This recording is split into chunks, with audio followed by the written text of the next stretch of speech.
ಎಲ್ಲರಿಗೂ ನಮಸ್ಕಾರ. ಆರ್ಥಿಕ ಅಭ್ಯುದಯಕ್ಕಾಗಿ ಅರ್ಥಶಾಸ್ತ್ರ ತರಗತಿಗಳಿಗೆ ಸ್ವಾಗತ. ಮಕ್ಕಳೇ, ನಾವಿವತ್ತು ಅರ್ಥವ್ಯವಸ್ಥೆಯ ಅರ್ಥ ಮತ್ತು ಪ್ರಕಾರಗಳು ಅನ್ನುವಂಥ ಹೊಸ ಅಧ್ಯಾಯನ ತಿಳ್ಕೊತಾ ಹೋಗ್ತೀವಿ. ಇದು ಈ ಅಧ್ಯಾಯದ ಭಾಗ 1. ನೋಡೋಣವಾಗಿದ್ರೆ ಅಧ್ಯಾಯದಲ್ಲಿ ಏನೇನಿದೆ, ಯಾವ ಅಂಶಗಳನ್ನು ನಾವಿವತ್ತು ಗ್ರಹಿಸ್ತೀವಿ ಅಂತ. ಮೊದಲನೇದಾಗಿ ನಾನು ನಿಮಗೆ ಒಂದು ಪ್ರಶ್ನೆ ಕೇಳ್ತೀನಿ. ಈ ಕೆಳಗಡೆ ನಿಮಗೆ 3 ಪ್ರಕಾರದ ಅರ್ಥವ್ಯವಸ್ಥೆಗಳನ್ನು ಕೊಟ್ಟಿದೆ. ಇದರಲ್ಲಿ ಭಾರತ ಯಾವ ರೀತಿಯ ಅರ್ಥವ್ಯವಸ್ಥೆ ಇರಬಹುದು? ಗುರುತಿಸಿ ನೋಡೋಣ. ಬಂಡವಾಳಶಾಹಿ ಇರ್ಬೋದಾ, ಸಮಾಜವಾದಿ ಇರ್ಬೋದಾ, ಅಥವಾ ಮಿಶ್ರ ಆರ್ಥಿಕ ವ್ಯವಸ್ಥೆ ಇರ್ಬೋದಾ? ಗೊತ್ತಾಯ್ತಾ? ಓಕೆ. ಹಾಗಿದ್ರೆ ನೀವು ಈ ಇಡೀ ಅಧ್ಯಾಯವನ್ನ ತಿಳ್ಕೊಳ್ಳೋ ಹೊತ್ತಿಗೆ ಈ ಪ್ರಶ್ನೆಗೆ ಉತ್ತರ ಕೂಡ ನಿಮಗೆ ಸಿಕ್ಕಿರುತ್ತೆ. ನಂಗೆ ಗೊತ್ತು, ತುಂಬ ಜನ ಮಕ್ಕಳು ಈ ಪ್ರಶ್ನೆಗೆ ಉತ್ತರ ಹೇಳಕ್ಕೆ ಸಾಧ್ಯ ಆಗಿರೋದಿಲ್ಲ. ಯಾಕೆ ಅಂತ ಅಂದ್ರೆ ಇದು ನಿಮ್ಮ ಹೊಸ ಅಧ್ಯಾಯ. ನೋಡೋಣವಾಗಿದ್ರೆ, ದೇಶದ ಅರ್ಥವ್ಯವಸ್ಥೆಗೆ ಪ್ರಾಥಮಿಕ ವಲಯ, ದ್ವಿತೀಯ ವಲಯ ಹಾಗೂ ತೃತೀಯ ವಲಯ, ಈ 3 ಕೂಡ ತುಂಬಾ ಇಂಪಾರ್ಟೆಂಟ್ ಆಗಿರುತ್ತೆ. ನೋಡಿ, ನಾನು ನಿಮಗೆ ಒಂದು ಚಿಕ್ಕದಾಗಿರುವಂಥ ಒಂದು ಚಿತ್ರ ತೋರಿಸ್ತೀನಿ.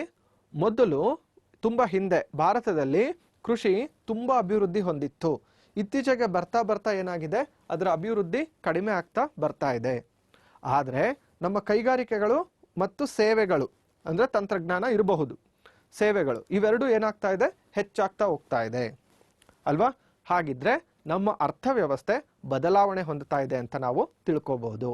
ಆದರೂ ಯಾವುದೇ ಅರ್ಥವ್ಯವಸ್ಥೆಗೆ ಪ್ರಾಥಮಿಕ ವಲಯ, ದ್ವಿತೀಯ ವಲಯ ಹಾಗೂ ತೃತೀಯ ವಲಯ ಇವು ತುಂಬಾ ಪ್ರಮುಖವಾದವು.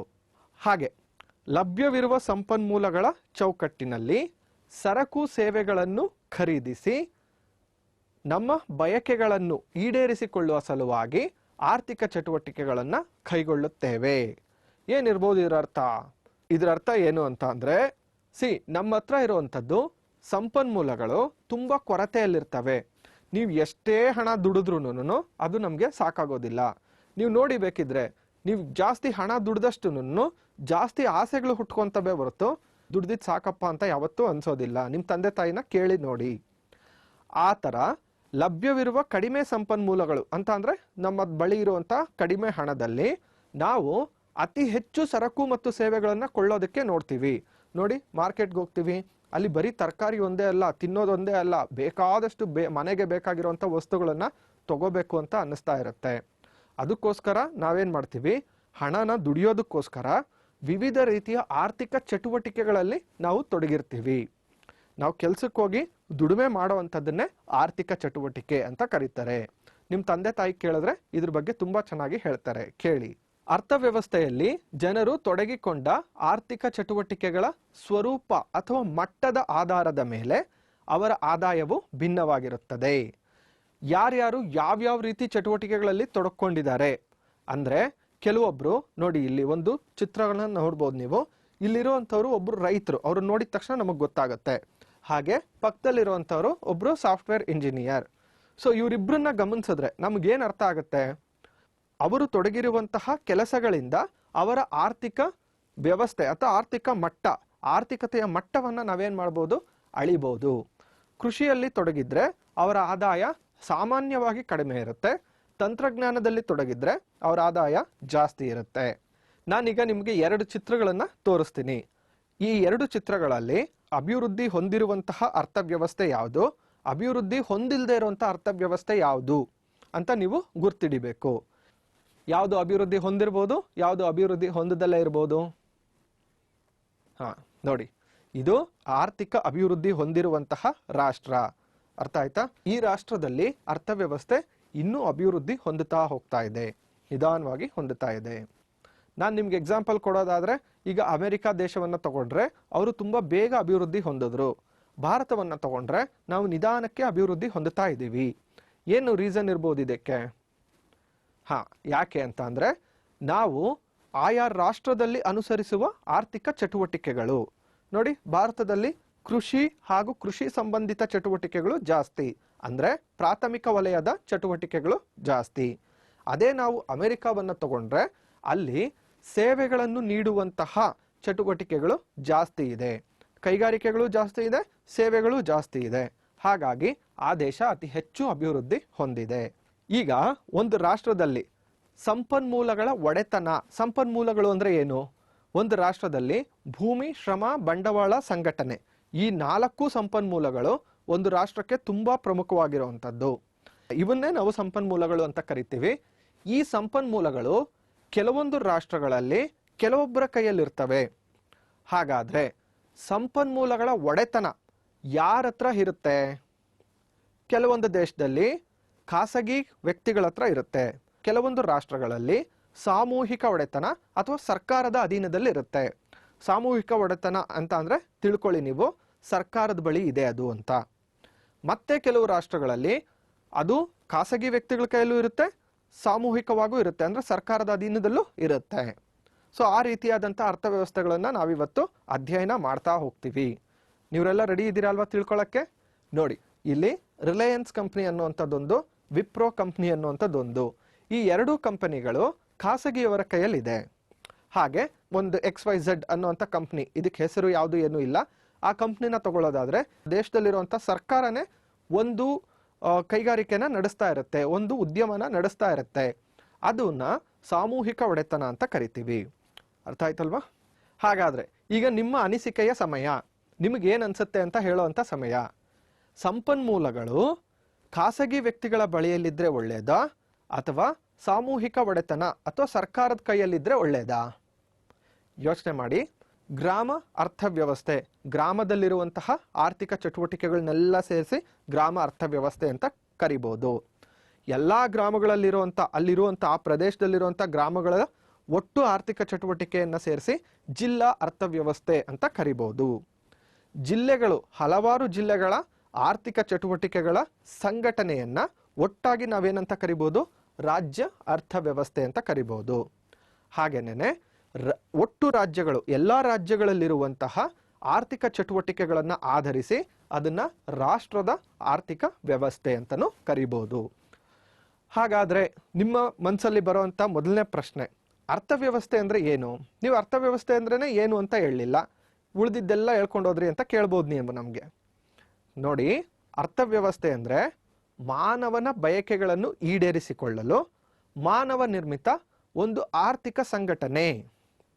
ಏನ್ ಹಿಂಗಂತ ಅಂದ್ರೆ, ನನಗೆ ಏನೇನೋ ಆಸೆಗಳಿದೆ, ನಾನು ಇಂಥ ವಸ್ತುಗಳನ್ನ ಮನೆಗೆ ತಗೊಂಡ್ಬರ್ಬೇಕು, ಇಂಥ ವಸ್ತುಗಳನ್ನ ಉಪಯೋಗಿಸ್ಬೇಕು ಅನ್ನೋಂಥ ಆಸೆ ಇದೆ. ಈ ವಸ್ತುಗಳನ್ನೆಲ್ಲ ತಗೋಬೇಕು ಅಂತ ಅಂದ್ರೆ ನನ್ನ ಹತ್ರ ದುಡ್ಡಿರ್ಬೇಕಲ್ವಾ? ದುಡ್ಡಿರ್ಬೇಕು ಅಂದ್ರೆ ನಾನೇನ್ ಮಾಡ್ಬೇಕು? ಏನಾದ್ರೂ ಒಂದು ಕೆಲಸ ಮಾಡಬೇಕು. ನಾನೇನು ಕೆಲಸ ಮಾಡ್ತಾ ಇದ್ದೀನಿ? ನಾನೊಬ್ಬ ಟೀಚರ್ ಆಗಿದ್ದೀನಿ. ಅದೇ ರೀತಿ ನಿಮ್ಮ ತಂದೆ ತಾಯಿಗಳು ಬೇರೆ ಬೇರೆ ರೀತಿಯಾದಂತಹ ಕೆಲಸಗಳನ್ನ ಮಾಡ್ತಾ ಇರ್ತಾರೆ. ಆ ಎಲ್ಲಾ ಕೆಲಸಗಳನ್ನು ಒಟ್ಟಿಗೆ ಸೇರಿಸಿ ನಾವು ಆರ್ಥಿಕ ಚಟುವಟಿಕೆಗಳು ಅಂತ ಕರಿತೀವಿ. ಇಲ್ಲಿ ಯಾರೂ ಮೇಲಲ್ಲ, ಯಾರೂ ಕೀಳಲ್ಲ, ಎಲ್ಲ ಆರ್ಥಿಕ ಚಟುವಟಿಕೆಗಳು ಅಥವಾ ಎಲ್ಲ ಕೆಲಸಗಳು ಸಮಾನವಾದದ್ದು. ಅರ್ಥ ಆಯ್ತಾ? ಇದನ್ನ ನೀವು ಚೆನ್ನಾಗಿ ಅರ್ಥ ಮಾಡ್ಕೋಬೇಕು. ಹಾಗೆ ಒಬ್ರು ಆರ್ಥಿಕ ತಜ್ಞರೊಬ್ರಿದ್ದಾರೆ, AJ ಬ್ರೌನ್. ಅವ್ರ ಪ್ರಕಾರ ಅರ್ಥವ್ಯವಸ್ಥೆ ಅಂದ್ರೆ ಏನಾಗಿರ್ಬೋದು? ಜನರಿಗೆ ಜೀವನೋಪಾಯ ಅವಕಾಶಗಳನ್ನು ದೊರಕಿಸಲು ನಿರ್ಮಿಸಿದ ವ್ಯವಸ್ಥೆ. ಒಂದೊಂದು ಸರ್ಕಾರ ಒಂದೊಂದು ರೀತಿಯ ಅರ್ಥವ್ಯವಸ್ಥೆಗಳನ್ನ ಒಪ್ಕೊಂಡಿದೆ. ಜನರಿಗೆ ಜೀವನೋಪಾಯ ಬೇಕಲ್ವಾ? ಜೀವನೋಪಾಯ ಅಂತ ಅಂದ್ರೆ ನಾವು ಬದುಕಿರುವಂತಹದ್ದು, ಸುಖವಾಗಿ ಜೀವನ ನಡೆಸುವಂಥದ್ದು. ನಾವು ಸುಖವಾಗಿ ಜೀವನ ನಡೆಸಬೇಕು ಅಂತ ಅಂದ್ರೆ ಯಾವುದಾದ್ರೂ ಆರ್ಥಿಕ ಚಟುವಟಿಕೆ ಮಾಡಬೇಕು. ಆ ಆರ್ಥಿಕ ಚಟುವಟಿಕೆ ಆಯಾ ರಾಷ್ಟ್ರಗಳಲ್ಲಿ ಹೇಗಿದೆ ಅನ್ನೋವಂಥದ್ದನ್ನ ತಿಳ್ಕೊಳ್ಳೋದೇನೆ ಅರ್ಥವ್ಯವಸ್ಥೆ ಆಗಿರುತ್ತೆ. ಆಯ್ತಾ? ಗೊತ್ತಾಯ್ತಲ್ವ? ಈಗ ನೋಡಿ, ಜೀವನೋಪಾಯಕ್ಕಾಗಿ ಅಂದ್ರೆ ನಮ್ಮ ಜೀವನ ನಡೆಸೋದಕ್ಕೆ ನಾವು ವ್ಯಕ್ತಿಗಳು, ನಿಮ್ಮ ತಂದೆ ತಾಯಿಯರು ಬೇರೆ ಬೇರೆ ಚಟುವಟಿಕೆಗಳಲ್ಲಿ ತೊಡಗಿರ್ತಾರೆ. ಆ ಎಲ್ಲಾ ಚಟುವಟಿಕೆಗಳು ಆರ್ಥಿಕ ಚಟುವಟಿಕೆಗಳೇ ಸಾಮಾನ್ಯವಾಗಿರುತ್ತೆ. ಆರ್ಥಿಕ ಚಟುವಟಿಕೆಗಳು ಒಂದು ಸ್ಥಳದಿಂದ ಸ್ಥಳಕ್ಕೆ, ಸಮಯದಿಂದ ಸಮಯಕ್ಕೆ ಭಿನ್ನವಾಗಿರುತ್ತವೆ. ನೋಡಿ, ಎಷ್ಟೊಂದು ರೀತಿಯ ಜನಗಳಿದ್ದಾರೆ. ನೀವು ಅವ್ರನ್ನೆಲ್ಲ ಒಮ್ಮೆ ಗಮನಿಸಿ, ಆಮೇಲೆ ನಾನು ನಿಮ್ಗೆ ಏನೋ ಒಂದು ಹೇಳ್ತೀನಿ. ನಮ್ಮ ಜೀವನದಲ್ಲಿ ನಾವು ಈ ಎಲ್ಲಾ ರೀತಿಯಾದಂತಹ ಜನಗಳನ್ನ ನಾವು ನೋಡ್ತೀವಿ ಅಲ್ವಾ? ಹಳೆಯ ಕಾಲದಲ್ಲಿ, ತುಂಬಾ ಹಳೆಯದಾದಂಥ ಕಾಲದಲ್ಲಿ ನಿಮ್ಮ ಅಜ್ಜಿ ತಾತ ಇಂಥವ್ರ ಹತ್ರ ಕತೆ ಕೇಳಿ ನೀವು, ಅವಾಗಿದ್ದ ಜೀವನೋಪಾಯಗಳು ತುಂಬಾ ಸರಳ. ನಮ್ಮ ಮನೆಯಲ್ಲಿ ಹೊಲ ಇತ್ತು, ನಾವೆಲ್ಲ ಉಳುಮೆ ಮಾಡ್ತಿದ್ವಿ, ಆ ಹೊಲದಿಂದ ಏನು ಉತ್ಪನ್ನ ಬರ್ತಿತ್ತೋ ಅದನ್ನ ತಿಂತಿದ್ವಿ. ಅಷ್ಟೇ. ಆದರೆ ಇತ್ತೀಚೆಗೆ ಅರ್ಥವ್ಯವಸ್ಥೆ ಬೆಳೆದಂಗೆ ಆರ್ಥಿಕ ಚಟುವಟಿಕೆಗಳು ಸಂಕೀರ್ಣವಾಗ್ತಾ ಹೋಗ್ತಾ ಇದೆ. ಅರ್ಥ ಆಯ್ತಾ? ಸಂಕೀರ್ಣ ಅಂತ ಅಂದರೆ ಮುಂಚೆ ಎಷ್ಟೊಂದು ಕೆಲಸಗಳನ್ನು ಒಬ್ಬನೇ ಮನುಷ್ಯ ಮಾಡ್ತಿದ್ದ. ಈಗ ಪ್ರತಿಯೊಂದು ಕೆಲಸಕ್ಕೆ ನಿರ್ದಿಷ್ಟ ಜನರಿದ್ದಾರೆ.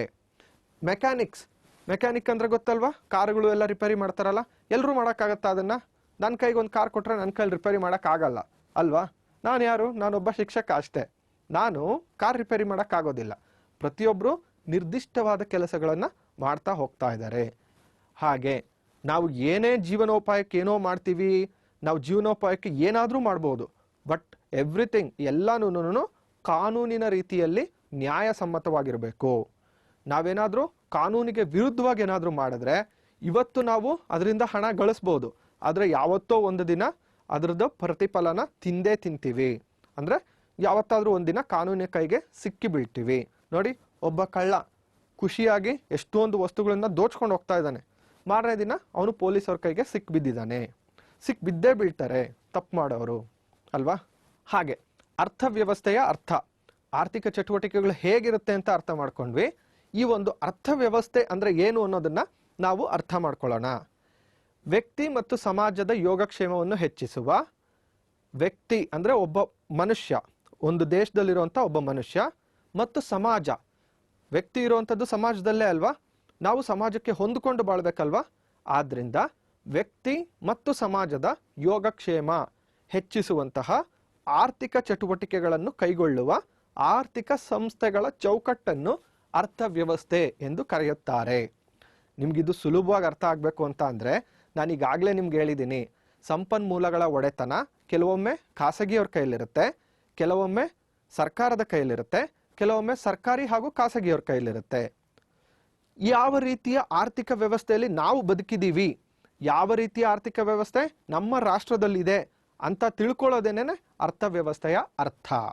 ನೋಡಿ, ನಮ್ಮ ಸರ್ಕಾರ ನಮಗೆ ರಕ್ಷಣೆ ಕೊಟ್ಟಿದೆ, ಮೂಲ ಸೌಕರ್ಯಗಳನ್ನು ಕೊಟ್ಟಿದೆ, ವಿದ್ಯುತ್ ಶಕ್ತಿಯಂತಹ ಮೂಲ ಸೌಕರ್ಯಗಳು, ಎಲ್ಲ ರೀತಿಯ ಸೌಕರ್ಯಗಳನ್ನು ಕೊಟ್ಟಿದೆ. ನಾವು ದೇಶಕ್ಕಾಗಿ ದುಡಿಬೇಕಾಗತ್ತೆ ಅಲ್ವಾ? ಅರ್ಥವ್ಯವಸ್ಥೆಯು ಕೆಳಗಿನ ಲಕ್ಷಣಗಳನ್ನು ಹೊಂದಿರುತ್ತದೆ. ಯಾವ್ಯಾವ ರೀತಿಯ ಲಕ್ಷಣಗಳು ಅರ್ಥವ್ಯವಸ್ಥೆಗಿರುತ್ತೆ? ಎಲ್ಲ ರೀತಿಯ 3 ರೀತಿಯ ಅರ್ಥವ್ಯವಸ್ಥೆಗಳನ್ನು ಮುಂದೆ ನೋಡ್ತೀರಾ. ಆ ಎಲ್ಲ ಅರ್ಥವ್ಯವಸ್ಥೆಗಳಲ್ಲೂ ಈ ರೀತಿಯಾದಂತಹ ಕಾಮನ್ ಆಗಿರುವಂಥ ಕೆಲವೊಂದು ಅಂಶಗಳು ಇರ್ತವೆ. ಯಾವ್ದ್ಯಾವುದು? ಒಂದು ಅರ್ಥವ್ಯವಸ್ಥೆಯು ವ್ಯಕ್ತಿಗಳು, ಆರ್ಥಿಕ ಸಂಸ್ಥೆಗಳು, ಸರ್ಕಾರ ಹಾಗೂ ಅವುಗಳ ಪರಸ್ಪರ ಸಂಬಂಧವನ್ನು ಒಳಗೊಂಡಿರುತ್ತವೆ. ನಿಮ್ಮನೆಯಲ್ಲಿ ನೀವು ಯಾರಾದರೂ ಸಾಫ್ಟ್ವೇರ್ ಇಂಜಿನಿಯರ್ನ ನೋಡಿರ್ತೀರಾ, ಯಾರನ್ನಾದ್ರೂ ನಿಮ್ಮನೆ ಪಕ್ಕನೋ ಯಾರನ್ನಾದ್ರೂ ನೋಡಿರ್ತೀರಾ.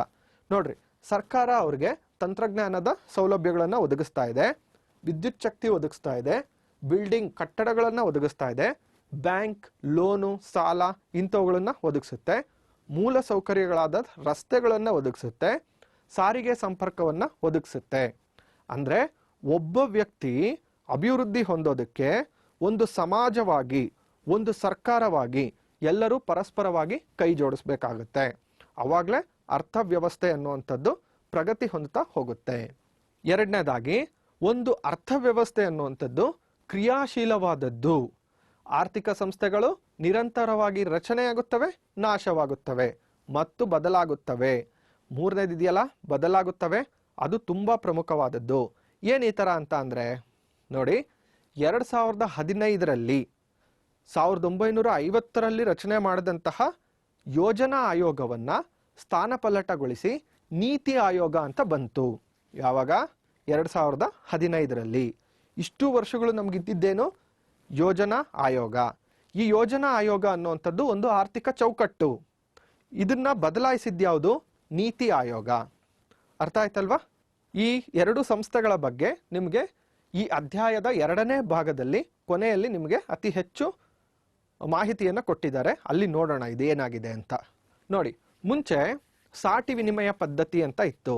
ಏನು ಸಾಟಿ ವಿನಿಮಯ ಪದ್ಧತಿ ಅಂತ ಅಂದರೆ, ಮೊದಲನೇ ಚಿತ್ರವನ್ನು ಒಂಚೂರು ಗಮನಿಸಿ. ಅಲ್ಲಿ ಒಂದು ವಸ್ತುವನ್ನು ಕೊಟ್ಟು ಇನ್ನೊಂದು ವಸ್ತುನ ತಗೊತಾ ಇದ್ದಾರೆ. ಇದನ್ನ ಸಾಟಿ ವಿನಿಮಯ ಪದ್ಧತಿ ಅಂತ ಕರಿತಾ ಇದ್ರು. ಆದರೆ ಇವತ್ತು ಆ ಥರ ಆಗುತ್ತಾ? ನನ್ನ ಹತ್ರ ಒಂದಿಷ್ಟು ರಾಗಿ ಇದೆ, ನಿಮ್ಮ ಹತ್ರ ಇರೋ ಅಕ್ಕಿ ಕೊಡಿ ಅಂದ್ರೆ ಕೊಟ್ಬಿಡ್ತೀರಾ? ಕೊಡಲ್ಲ ಅಲ್ವಾ? ಅಕ್ಕಿ ರೇಟೇ ಬೇರೆ, ರಾಗಿ ರೇಟೇ ಬೇರೆ. ಮತ್ತೆ ಯಾಕೆ ಕೊಡ್ತೀರಾ?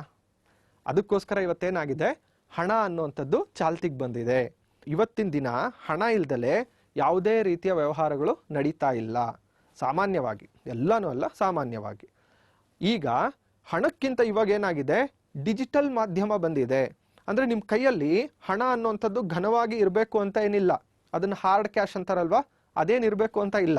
ನಿಮ್ಮ ಮೊಬೈಲ್ ಫೋನಲ್ಲಿದ್ದರೆ ಅಥವಾ ನೀವು ಇಂಟರ್ನೆಟ್ ಉಪಯೋಗಿಸೋರಾಗಿದ್ದರೆ ನೀವು ಇಂಟರ್ನೆಟ್ಟಿಂದಾನೇ ಒಬ್ಬರಿಂದ ಒಬ್ಬರಿಗೆ ದುಡ್ಡನ್ನು ವಿನಿಮಯ ಮಾಡ್ಕೊಂಡ್ಬಿಡ್ಬೋದು, ಹಣವನ್ನು ವಿನಿಮಯ ಮಾಡ್ಕೊಂಡ್ಬಿಡ್ಬೋದು ಅಲ್ವಾ. ಅಷ್ಟು ಸುಲಭ ಆಗಿದೆ ಇವತ್ತು ಹಣ ಅನ್ನುವಂಥದ್ದು. ಮೂರನೇ ಅಂಶ ಇದರಲ್ಲೇನು ಅಂತ ಅಂದರೆ ಉತ್ಪಾದನೆ, ಅನುಭೋಗ, ಹೂಡಿಕೆ ಒಂದು ಅರ್ಥವ್ಯವಸ್ಥೆಯ ಪ್ರಮುಖ ಚಟುವಟಿಕೆಗಳು ಅಂತ ಹೇಳ್ಬೋದು. ಮೊದಲನೇದಾಗಿ ಉತ್ಪಾದನೆ ನೋಡೋಣ. ನೋಡಿ, ಇಲ್ಲಿರುವಂಥ ಒಂದಿಷ್ಟು ಜನ ಸೇರಿ ಹಲವಾರು ಜನ ಕಾರ್ಮಿಕರು ಒಂದು ಕಾರ್ನ ಉತ್ಪಾದನೆ ಮಾಡ್ತಾ ಇದ್ದಾರೆ. ಆ ಕಾರ್ನ ಉತ್ಪಾದನೆ ಮಾಡಿದ್ಮೇಲೆ ಒಬ್ಬ ವ್ಯಕ್ತಿ ಅದನ್ನು ಕೊಂಡುಕೊತಾ ಇದ್ದಾನೆ. ಆಗ ಏನಾಯಿತು, ಉತ್ಪಾದನೆ ಆದಂತಹ ವಸ್ತು ಅನುಭೋಗ ಆಗ್ತಾ ಇದೆ. ಅನುಭೋಗ ಅಂದರೆ ಬಳಕೆ, ಸಾಮಾನ್ಯವಾಗಿ ಬಳಕೆ ಅಷ್ಟೇ.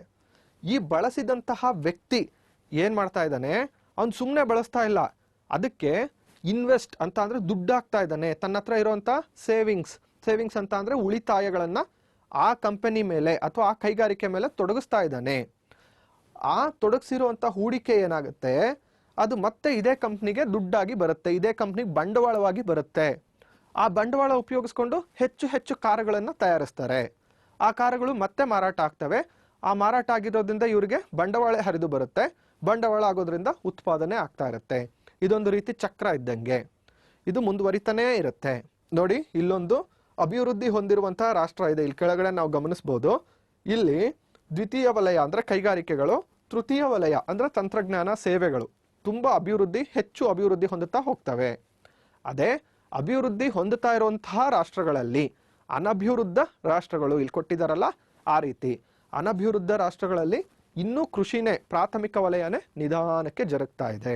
ಈಗ ನಮ್ಮ ಅಧ್ಯಾಯದ ಪ್ರಮುಖವಾದಂತಹ ಘಟ್ಟ ಏನಿದು, ನಮ್ಮ ಅಧ್ಯಾಯದ ಪ್ರಮುಖವಾದಂತಹ ಘಟ್ಟ ಅಂದ್ಬಿಟ್ರೆ ನೋಡ್ರಿ, ನಾವಿಷ್ಟೊತ್ತರೆಗೂ ಆರ್ಥಿಕ ಚಟುವಟಿಕೆಗಳು ಅಂತ ಹೇಳ್ಕೊಂಡೋದ್ವಿ.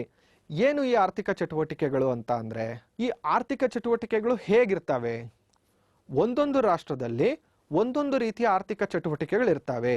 ಯಾಕೆ, ನಮ್ಮ ವಿಶ್ವದಲ್ಲಿರುವಂತಹ ರಾಷ್ಟ್ರಗಳು ಬಂಡವಾಳಶಾಹಿ, ಸಮಾಜವಾದಿ ಮತ್ತು ಮಿಶ್ರ ಆರ್ಥಿಕ ವ್ಯವಸ್ಥೆಗಳು ಅಂತೇಳಿ ವಿಂಗಡಣೆ ಆಗಿದ್ದಾವೆ.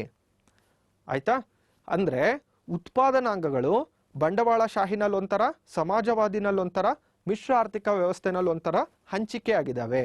ಅವು ಹೇಗೆ ಹಂಚಿಕೆ ಆಗಿದ್ದಾವೆ ಅಂತ ನೋಡೋಣ, ಒಂದೊಂದನ್ನೇ ತಿಳ್ಕೊಳ್ಳೋಣ. ನೋಡಿ, ಈಗ ನೋಡಿ, ಮೊದಲನೇದಾಗಿ ಬಂಡವಾಳಶಾಹಿ ಅರ್ಥವ್ಯವಸ್ಥೆ ಹೇಗಿರುತ್ತೆ, ಉತ್ಪಾದನಾಂಗಗಳ ಒಡೆತನ ಖಾಸಗಿಯವರ ಕೈಯಲ್ಲಿರುತ್ತದೆ. ಇದಕ್ಕೆ ಪ್ರಮುಖವಾದ ಉದಾಹರಣೆ ಅಂದರೆ ಅಮೆರಿಕಾದಲ್ಲಿ ಯಾವುದೇ ಮನುಷ್ಯ ಅಲ್ಲಿನ ಸಮಾಜಕ್ಕೆ ತೊಂದರೆ ಆಗದಲೇ ಇರುವಂತಹ ರೀತಿ ಯಾವುದಾದ್ರೂ ಉದ್ಯಮನ ಕೈಗೊಳ್ಬೋದು. ಅರ್ಥ ಆಯ್ತಾ? ಅದೇ ರೀತಿ ಎರಡನೇದು ಸಮಾಜವಾದಿ ಅರ್ಥವ್ಯವಸ್ಥೆ. ಉತ್ಪಾದನಾಂಗಗಳ ಒಡೆತನ ಸಾಮೂಹಿಕವಾಗಿರುತ್ತದೆ, ಅಂದರೆ ಸರ್ಕಾರದ ಅಧೀನದಲ್ಲಿರುತ್ತದೆ. ಇದಕ್ಕೆ ಉದಾಹರಣೆ ಚೈನಾ. ಇಲ್ಲಿ ಇದು ನನ್ನ ಆಸ್ತಿ, ಇದು ನನ್ನ ಉತ್ಪಾದನಾಂಗ, ಅಂದರೆ ಈ ಜಮೀನು ನಂದು, ಈ ಭೂಮಿ ನಂದು, ಈ ಆಸ್ತಿ ನಂದು ಅಂತ ಯಾವುದನ್ನು ಹೇಳೋಂಗಿಲ್ಲ. ಯಾಕೆ ಅಂತ ಅಂದರೆ ಎಲ್ಲ ಭೂಮಿ, ಎಲ್ಲ ಉದ್ಯಮಗಳು ಸರ್ಕಾರದ ಅಧೀನದಲ್ಲಿರುತ್ತವೆ. ಓಕೆ, ನಿಮಗೆ ಈ ವ್ಯವಸ್ಥೆ ಇಷ್ಟ ಆಯ್ತಾ, ಈ ವ್ಯವಸ್ಥೆ ಇಷ್ಟ ಆಯ್ತಾ? ಈ ಎರಡೂ ವ್ಯವಸ್ಥೆಗಿಂತ ಭಿನ್ನವಾಗಿರೋ ಇನ್ನೂ ಒಂದು ವ್ಯವಸ್ಥೆ ಇದೆ, ಅದನ್ನು ನೋಡಿ. ಇದು ಮಿಶ್ರ ಆರ್ಥಿಕ ವ್ಯವಸ್ಥೆ. ಇಲ್ಲಿ ಉತ್ಪಾದನಾಂಗಗಳು ಸರ್ಕಾರದ ಬಳಿನೂ ಕೆಲವಿರ್ತವೆ, ಖಾಸಗಿಯವರ ಬಳಿನೂ ಕೆಲವಿರ್ತವೆ. ಇದು ಒಂದು ರೀತಿಯ ಅರ್ಥವ್ಯವಸ್ಥೆ. ಇದನ್ನು ನಾವು ಮಿಶ್ರ ಆರ್ಥಿಕ ವ್ಯವಸ್ಥೆ ಅಂತ ಕರಿತೀವಿ. ಇದಕ್ಕೆ ಪ್ರಥಮವಾದ, ಮುಖ್ಯವಾದ, ಪ್ರಾಮುಖ್ಯವಾದ ಉದಾಹರಣೆ ಅಂತ ಅಂದರೆ ನಮ್ಮ ದೇಶ ಭಾರತ ಅಲ್ವಾ. ಬಂಡವಾಳಶಾಹಿ ಅರ್ಥವ್ಯವಸ್ಥೆಯಲ್ಲಿ ಪ್ರಮುಖವಾಗಿ ನೀವು ತಿಳ್ಕೋಬೇಕಾಗಿರೋದು ಸರ್ಕಾರದ ಹಸ್ತಕ್ಷೇಪ ಕನಿಷ್ಠ ಮಟ್ಟದಲ್ಲಿರುತ್ತದೆ. ಅಂದರೆ ಸರ್ಕಾರ ಜನಗಳಿಗೆ ನೋಡಿ, ನೀವು ಈ ರೀತಿಯಾದಂತಹ ಆರ್ಥಿಕ ಚಟುವಟಿಕೆಗಳನ್ನು ಕೈಗೊಳ್ಳ್ರಿ, ನಾವು ಈ ರೀತಿ ಪ್ರೋತ್ಸಾಹ ಮಾಡ್ತೀವಿ, ನಾವು ಈ ರೀತಿ ಭೂಮಿನ ನಿಮಗೆ ಕೊಡ್ತೀವಿ, ಈ ರೀತಿ ಉದ್ಯಮಗಳನ್ನು ಸ್ಥಾಪನೆ ಮಾಡಿದ್ರೆ ಈ ರೀತಿ ಲೋನ್ ಕೊಡ್ತೀವಿ, ಇದೆಲ್ಲ ಏನೂ ಇಲ್ಲ. ಯಾವ ಮನುಷ್ಯ ಅವನಿಗೆ ಹೇಗೆ ಬೇಕೋ ಹಾಗೆ ಜೀವನ ಮಾಡ್ಬೋದು. ಫ್ರೀ ಕಂಟ್ರಿ ಅಂತ ಕರ್ಕೊತಾರೆ ಅವ್ರ ದೇಶನ, ಯಾವುದನ್ನ, ಅಮೆರಿಕ ಅನ್ನೋಂಥ ದೇಶನ. ಅರ್ಥ ಆಯ್ತಾ? ಬಂಡವಾಳಶಾಹಿ ವ್ಯವಸ್ಥೆಯಲ್ಲಿ ವ್ಯಕ್ತಿಗಳು ಉತ್ಪಾದನಾ ಸಾಧನಗಳ ಒಡೆತನ ಹೊಂದಿರುತ್ತಾರೆ. ಏನು ಉತ್ಪಾದನಾಂಗಗಳು? ಉತ್ಪಾದನಾಂಗಗಳು ಅಂತ ಅಂದರೆ ಎಷ್ಟೊಂದು ಸಾರಿ ಹೇಳಿದ್ವಲ್ಲ, ಉತ್ಪಾದನಾಂಗಗಳು ಅಂದರೆ ಭೂಮಿ, ಶ್ರಮ, ಬಂಡವಾಳ, ಸಂಘಟನೆ. ಸೊ ಅದಕ್ಕೆ ಇದನ್ನೇನಂತ ಕರಿತೀವಿ? ಮುಕ್ತ ಉದ್ಯಮ ಅರ್ಥವ್ಯವಸ್ಥೆ ಅಂತ ಕರೀತಾರೆ.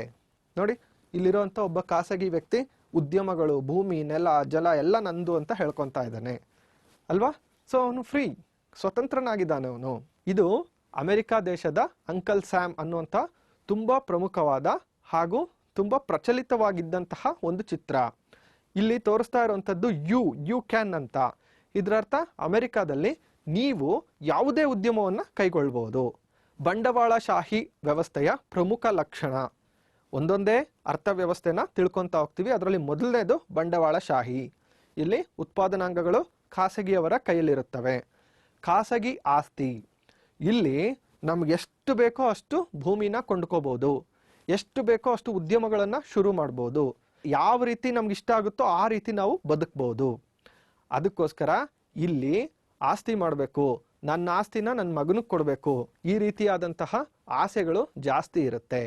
ಓಕೆ, ಸಂಪತ್ತನ್ನು ಹೊಂದುವ, ಸಂಗ್ರಹಿಸುವ ಭಾವನೆಯು ಅತ್ಯಂತ ಪ್ರಬಲವಾಗಿರುತ್ತೆ. ಎರಡನೇದು ಉದ್ಯಮ ಸ್ವಾತಂತ್ರ್ಯ. ನೋಡಿ, ನೀವು ಈ ರೀತಿಯಾದಂತಹ ಕೆಲಸಗಳನ್ನೇ ಮಾಡಬೇಕು ಅಂತ ಎಲ್ಲೂ ಹೇಳಿಲ್ಲ. ಯಾರು ತಮಗಿಷ್ಟ ಬಂದಂತಹ ಕೆಲಸಗಳನ್ನು ಮಾಡಬಹುದಾಗಿದೆ. ಇಲ್ಲಿ ನಮ್ಮ ಆಯ್ಕೆಯ ಮೇರೆಗೆ ಮಾರುಕಟ್ಟೆಯಲ್ಲಿ ಅತ್ಯಂತ ಲಾಭ ಪಡೆಯುವ ಹಾಗೆ ಮಾರಾಟ ಮಾಡಬಹುದು. ಅನುಭೋಗಿಯ ಸಾರ್ವಭೌಮತ್ವ. ಇಲ್ಲಿ ಯಾರು ಕೊಂಡುಕೊಂತಾನೋ ಅವನೇ ರಾಜ, ಅವನಿಗೆ ತುಂಬ ಪ್ರಾಶಸ್ತ್ಯ ಜಾಸ್ತಿ. ಬಂಡವಾಳಶಾಹಿಯಲ್ಲಿ ಅನುಭೋಗಿಯೇ ಸಾರ್ವಭೌಮ.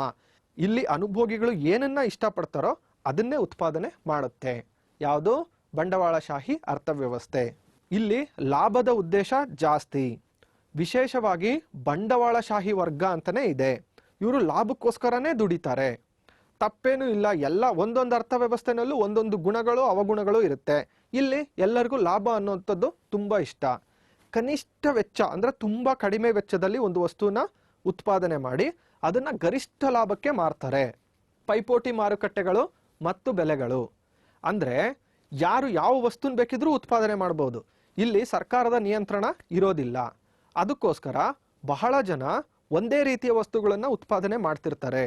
ಆಗ ಪೈಪೋಟಿಗಳು, ಬೆಲೆಗಳು ಎಲ್ಲ ನಿಯಂತ್ರಣದಲ್ಲಿ ಇರ್ತವೆ. ಬಂಡವಾಳಶಾಹಿ ಅರ್ಥವ್ಯವಸ್ಥೆ ಮತ್ತೊಂದು ಲಕ್ಷಣ ಅಂದರೆ ಸರ್ಕಾರದ ಹಸ್ತಕ್ಷೇಪ ಇಲ್ಲದಿರುವಿಕೆ. ಇದನ್ನು ನಾವು ಮೊದಲೇ ನೋಡಿದ್ದೀವಿ. ಇಲ್ಲಿ ಬಂಡವಾಳಶಾಹಿ ಅರ್ಥವ್ಯವಸ್ಥೆಯ ಒಂದು ವ್ಯಂಗ್ಯ ಚಿತ್ರವನ್ನು ನಾವು ನೋಡ್ಬೋದು.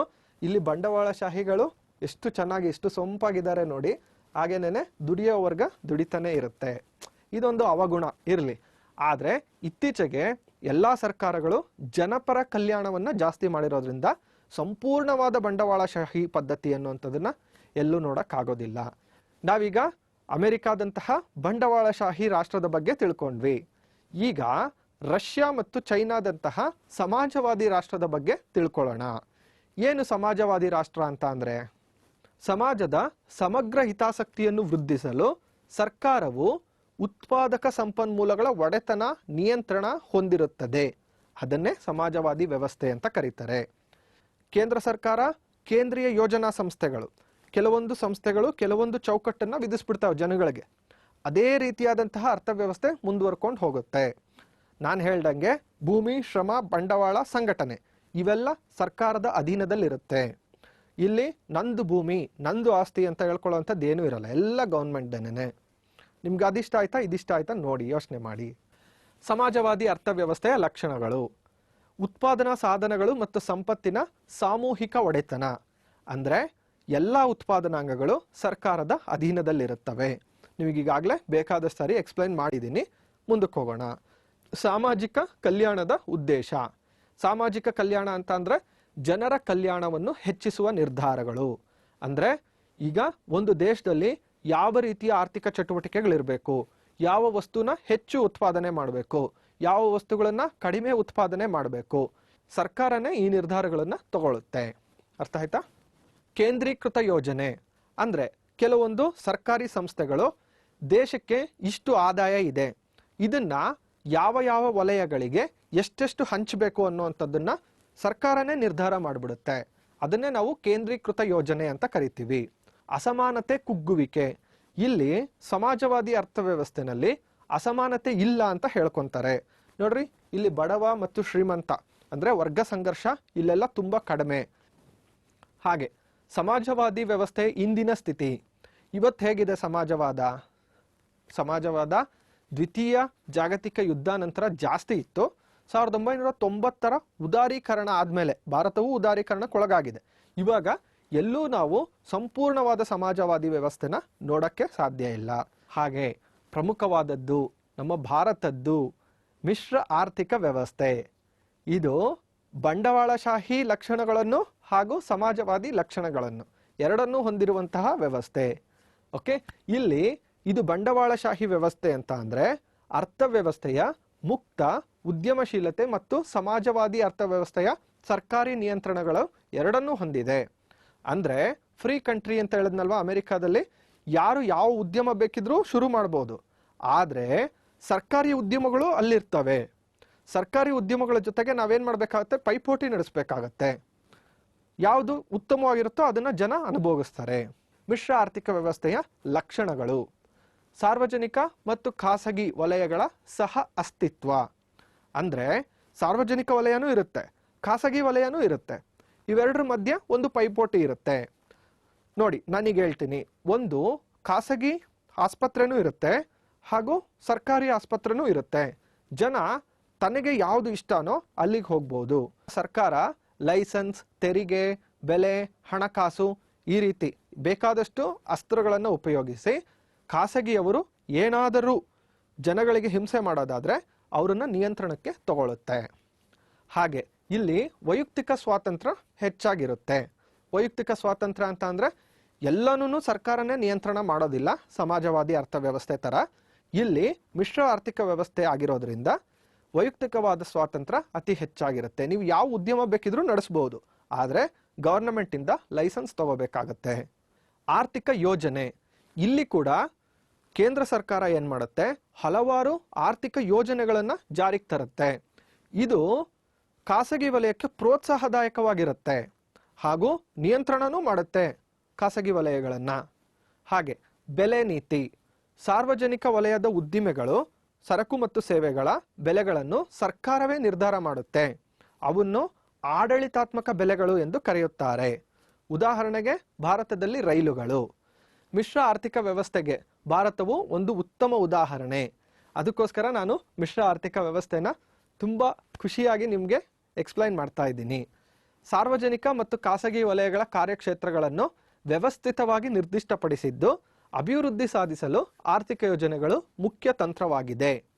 ಸಾರ್ವಜನಿಕ ವಲಯಗಳು ಹೀಗಿರಬೇಕು, ಖಾಸಗಿ ವಲಯಗಳು ಈ ರೀತಿ ಇರಬೇಕು, ಇವೆರಡರ ಮಧ್ಯೆ ಪೈಪೋಟಿ ಇರಬೇಕು. ಹಾಗಂತ ಖಾಸಗಿ ವಲಯಗಳನ್ನು ಸಾರ್ವಜನಿಕ ವಲಯಗಳು ತುಳಿಬಾರ್ದು. ಹಾಗಂತ ಖಾಸಗಿ ವಲಯಗಳು ಸಾರ್ವಜನಿಕ ವಲಯಕ್ಕಿಂತ ಅತಿ ಹೆಚ್ಚು ಜನಗಳನ್ನು ಶೋಷಣೆ ಮಾಡಬಾರ್ದು. ಈ ರೀತಿ ಆರ್ಥಿಕ ಚೌಕಟ್ಟುಗಳನ್ನು ನಾವು ಇವತ್ತು ಹೊಂದಿದ್ದೀವಿ. ಇವತ್ತಿನ ಬಹುತೇಕ ರಾಷ್ಟ್ರಗಳು ಮಿಶ್ರ ಆರ್ಥಿಕ ವ್ಯವಸ್ಥೆಯನ್ನು ಪಾಲಿಸೋದಕ್ಕೆ ತುದಿಗಾಲಲ್ಲಿ ನಿಂತಿವೆ. ನಿಮಗೆ ಯಾವ ಅರ್ಥವ್ಯವಸ್ಥೆ ತುಂಬ ಚೆನ್ನಾಗಿತ್ತು ಅಂತ ಅನ್ನಿಸ್ತೋ ಅದನ್ನು ಆರಿಸ್ಕೊಂಡು ಅದರ ಗುಣ ಅವಗುಣಗಳ ಬಗ್ಗೆ ಒಂದು ಪ್ರಬಂಧ ಬರೀರಿ. ಹಾಗೆ ಒಂದು ಚರ್ಚಾಕೂಟ ಮಾಡಿ ನಿಮ್ಮ ತರಗತಿಯಲ್ಲಿ 3 ಗುಂಪುಗಳನ್ನಾಗಿ ಮಾಡಿ, ಒಂದು ಬಂಡವಾಳಶಾಹಿ ಇರಲಿ, ಮತ್ತೊಂದು ಸಮಾಜವಾದ, ಮತ್ತೊಂದು ಮಿಶ್ರ ಆರ್ಥಿಕ ವ್ಯವಸ್ಥೆ. ನೀವು 3 ಸೇರಿ ಆ 3 ಅರ್ಥವ್ಯವಸ್ಥೆಯಲ್ಲಿರೋ ಗುಣ ಅವಗುಣಗಳ ಬಗ್ಗೆ ಚರ್ಚೆ ನಡೆಸಿ. ನಾನೀಗ ನಿಮಗೆ ಕೆಲವೊಂದು ಗೃಹ ಕಾರ್ಯಗಳನ್ನು ಕೊಡ್ತೀನಿ, ತಗೊಳ್ಳಿ. ಕೊನೆಯದಾಗಿ ಒಂದು ಚಟುವಟಿಕೆ. ನಾವು 3 ರೀತಿಯ ಅರ್ಥವ್ಯವಸ್ಥೆಗಳನ್ನು ತಿಳ್ಕೊಂಡಿದ್ದೀವಿ. ಈ 3 ವ್ಯವಸ್ಥೆಗಳಲ್ಲಿ ಯಾವ ಅರ್ಥವ್ಯವಸ್ಥೆ ನಿಮಗೆ ತುಂಬ ಇಷ್ಟ ಆಯಿತು ಅಂತ ಅನ್ಕೊಂತೀರಾ, ಮತ್ತೆ ಯಾಕೆ? ಬರೀರಿ ನೋಡೋಣ. ಧನ್ಯವಾದಗಳು.